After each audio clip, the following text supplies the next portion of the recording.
they were unable to reattach or save the limb, and then they ended up having to take my knee as well. So technically, I started out as a trans knee dysartic. So the knee was too destroyed. They'd take that, but I had a full femur. So I was in a lanyard socket from the initial one where there was a huge offset from where the knee, how I aligned with the leg to help you balance, but also to help your hips, they feel tight whenever you're in a wheelchair or go through that kind of trauma. So I was in the suction socket probably about 6-8 months. That caused more issues because it also, all those shredded nerve endings, because mine was a trauma and not something where they were able to plan for the incisions, plan for the nerves. I developed a neuroma at the end of my limb, and that suction just really pulled it, and it all accumulated right there. So the initial socket, you ride the bike seat, all your weight is right kind of in the space of your groin. That way you're not putting all your body weight on the end of your residual limb. However, with the socket, with the pulling, and just the nature of having something so tight on you as you move, it was really aggravating my neuroma. So they moved me to the suction socket.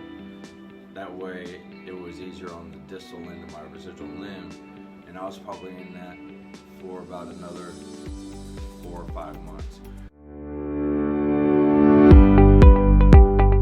Failure from my socket, the issues I had ranged from the awkward gait causing the arthritis in my back and exacerbating nerve issues in my lower spine, to also cutaneous, where I had skin breakdown. The distal end of my residual limb never really healed and just started getting a lot of scar tissue.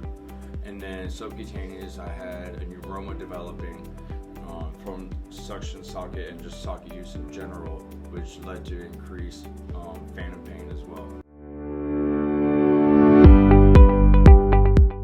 Prior to Oprah stage 1, they had to do CTs, they had to do bone density scans, MRIs. In order to be a candidate, initially you have to have a healthy bone. If you don't have healthy bone, a healthy limb, they won't do it because the probability of failure is too high. So they also had to give me tests, make sure I don't smoke, because if you're a smoker, then you have less blood flow and then you have less bone health. They also did a psychological evaluation to make sure you're able to endure the potential loss of additional limb and the amount of time it takes to rehabilitate and walk. Stage 1 was implant of the bone anchor and resection of my femur and tissue in order to get the proper bone spot. They implanted the anchor and also had a neurosurgeon clean up my neuromas and do the targeted muscle reinnervation, and they closed me up. After a period of typically 3 months, but as early as 2 months where I was, they evaluated the bone health. Again, they want to see how strong that connection is between the bone and the anchor and ensure that the alignment is correct. Then they go in for stage 2, where they implant this abutment that is sticking out of my leg. That is the actual abutment that attaches the prosthetic to you.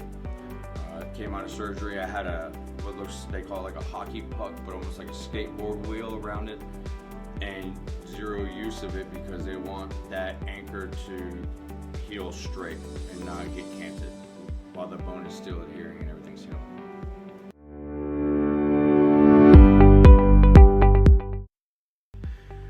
I had incredible phantom pains. I mean, I never felt pain like that until, after an amputation. And luckily my brain blanked out all the pain of the trauma, and I didn't feel anything until after I woke up from surgery. But I'd be fighting the pain for sometimes 3-4 hours just trying to get to sleep, and things like Dilaudid right into my IV wouldn't even touch it, just because a lot of it's in your brain, right? I like to give the analogy to people that It's like looking at an old school telephone switchboard, and you have the operator there, and they have the headphones in, and they plug in one. Okay, let me get this person. They unplug it, right? Plug it in, and that's your connection. However, in this case, they plug it in. Nope, they're not there, and then it sends a pain signal back. So they try plugging another one. So all day, your nerves and your brain are trying to reassign themselves. However, it looks like a shredded cable at the end of it. So they're constantly firing back and forth between your brain. And then fun fact is, in order to go to the bathroom, you have a nerve that runs down the back of your leg that tells your bladder to contract. So before I even had the sensation of having to go to the bathroom, whether urinate or defecate, I would get extreme phantom pain, and then all of a sudden I'd be like, oh, I have to pee, just like that. And so if you imagine just constant nerve pain, and nothing touches it, because again, it's in your brain. I tried mirror box therapy. I didn't have the patience really to kind of maintain that. I equate that to you have to be kind of good at yoga or mindful kind of meditation, being able to just kind of sit there and really just take in your surroundings, because that's what you're going to do. You really have to work with your mind to convince it that is not your right leg that you're seeing, but it's your left, and for it to really be effective. My personality, it doesn't really match that, because I'm more of a, let's go in this direction kind of movement. So they went in OI in August. They resected another 9 centimeters. They cut out all the neuromas. They did the targeted muscle reinnervation with the nerves. So now the neurosurgeon took over the switchboard, cleaned up the ends, and then was able to plug them into different muscles, if you will, and say, this is your new assignment. So the relief from that phantom pain was almost immediate. The phantom sensation, however, I equate to a staticky radio station or static on your TV, if you're old enough to remember those days. Because it's kind of there, just white noise, right, in the background. Luckily, mentally, I'm able to kind of compartmentalize that and push it to the back of my mind, where it's just, I'm able to turn the volume down and it's kind of low white noise in the back, but it's always there. So I can always, even from day one, feel my limb all the way down to my toes. And I can also, in my mind, right now, I'm moving my toes like this, and I can feel my leg, if I move it, swinging back and forth like you're sitting on a chair where your feet don't reach. So it's really weird. I still have all those sensations and abilities that have never changed. Once I went into rehab, when I was ready to start my PT protocol, which is when they're ready to start weight bearing. Again, this is months down the road. I had the stage 2 implant October 26th, and then it wasn't until April of the following year that I was able to start putting weight on it. So what they gave me initially was a shorty, if you will, just a pylon, a pole with a fixed foot on it that has a little bit of a bushing, just so you have, but it's just there, one, so it's not long enough for you to use as a peg leg, so, but that long enough that you can be on your knees and start shifting weight onto the implant. After beginning weight bearing, up to about 20 to 30%, they have you actually do it on a scale and say do not go beyond this weight. So they did it that way. I had to stand on the scale straight in order up to, I want to say it was 50 pounds before I was able to start the PT protocol. They're also at that time doing more CT scans to make sure that the abutment is straight in its alignment. No adjustments have to be made. Then I went into the PT protocol. I did inpatient PT for a week, where you get your first knee and you start doing weight bearing standing. You start doing walking with a walker up to 50% weight bearing. You start doing more hip flexor with weight on the abutment. So you'll put the shorty on and then attach a weight to it and start doing hip flexor movements, and start building the hip motion and activity back. After the start of the protocol, once I was able to go up to more 70-75% weight bearing, is when I started doing more walking on my own. At that point, you're doing walking on your own, you're starting to do mild PT protocols, not very stressful, nothing real weight bearing onto it. You're still not doing 100%, so you're still doing more of they step up the weight that they put onto your shorty to give more weight in a direction versus just going straight in line with it. They kind of really want the bone to, the more you use it, the stronger it gets. So mine, as I was going through my PT protocol, I got an infection, but then I started getting pain. So what we found was I had a small void along my abutment inside of my femur, where this infection that had entered through the opening where the abutment was had tunneled and then got into the tissue on the outside. But the good thing is, what they determined was that there was a small void on the inside of the bone where it met the abutment, but the infection wasn't there. And then there was a void on the outside where it was. So I started on antibiotics along with my PT protocol. Whenever there was the active infection, they would pause my PT protocol. They'd go back to no use, no weight bearing until the infection passed, and then go back in for more scans to make sure everything was cleared up and strong enough to proceed. I was able to progress. You slowly progress in more weight that you're putting on the scale with the shorty, more use with the actual prosthetic. You're supposed to not use it when you're at home, just because it's a very slow, very gradual PT process. And so they were kind of hesitant to give me my leg because they're like, it's probably not gonna just hang out. But I was pretty strict with myself about it because you want to really follow everything to a T in order to maintain success. Because knowing that if there is a failure, not only did I already lose another 9 centimeters of my limb, but if that take the abutment out because of infection, because of breaks, now I'm losing additional limb so that they can cut the abutment out that is now integrated with my bone. And so at this point I would almost be a hip disarticulate, and then having to go back to a traditional socket and having almost no limb for motion. So there's a lot of risk involved.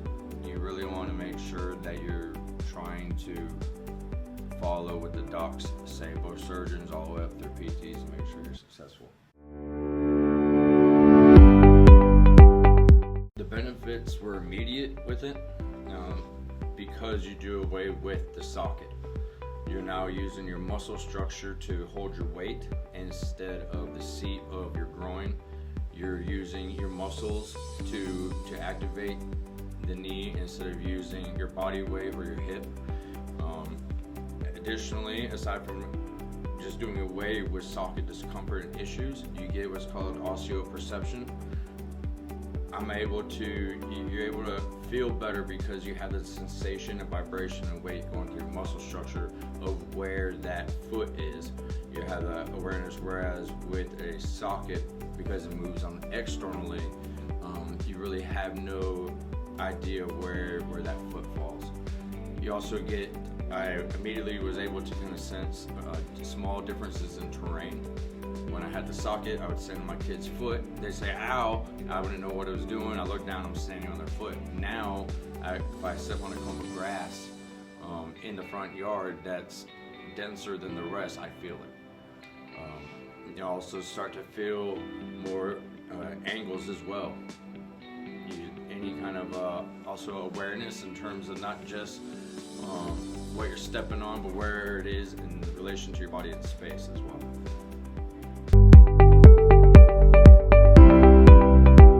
The daily requirements what you do, your activity level, your environment. For me, because you are able to swim in salt water with this implant. For instance, I'm able to go, and if I go swimming for the day, then my requirements, I'm going to step it up a little bit more in terms of cleanliness afterwards. Essentially, what you need to do is just ensure that you maintain the area as cleanliness as possible. Try and sanitize if you need to. Definitely, if you are in an environment where you might get any kind of bacterial penetration, like you're outside in shorts and it touches the dirt, you really want to kind of just clean it off. Aside from that, the daily requirement really is just showering and keeping it nice and clean.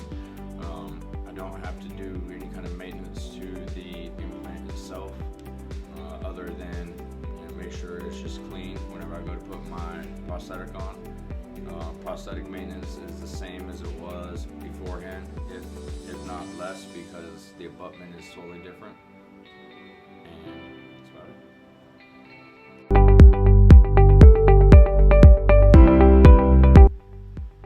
With the OI implant, you cannot do activities that will result in either a hard torque in a direction or hard impact. You're not allowed to run, because our running has that repetitive impact, which can damage the inside of your femur.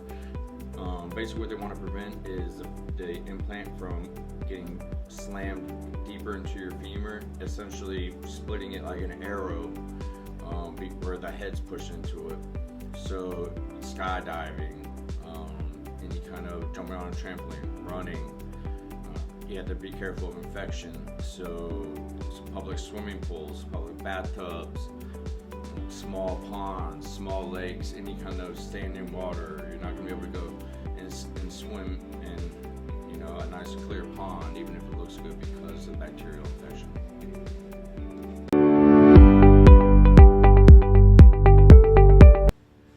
So 1 year post-op, I'm very successful with it. I have no issues. I work out every day. I'm able to walk. I'm able to progress out of the protocol and fully functional. I would say the success of it is, again, working with your PT, identifying how your muscle structure now works within that limb, because again, your muscles have atrophied for the amount of time you're in a socket, and then the amount of time you're in a wheelchair. And then again, when you're in a socket, you were not using your muscular structure. You were using your hip flexors and the motion of throwing the weight. So I was able to map kind of what movements made the muscles go, and then with targeted exercise, it builds that motion back into the muscle that it didn't have. For instance, as you rewrap, your quad, the head of the quad might be in the back, but now the front here, I'm able to flex it. I now have the head of the quad in a different location. So as you work it, really doing, and you can do it non-weight bearing too. If they have a machine where you can stand up, where you put the pads against it, and you should really start working on your hip flexors. That tightens up that muscle that runs around the glute and around the hip. That'll tighten that gait back up, so that side-to-side motion I really had in that muscle memory built into it was able to tighten it up.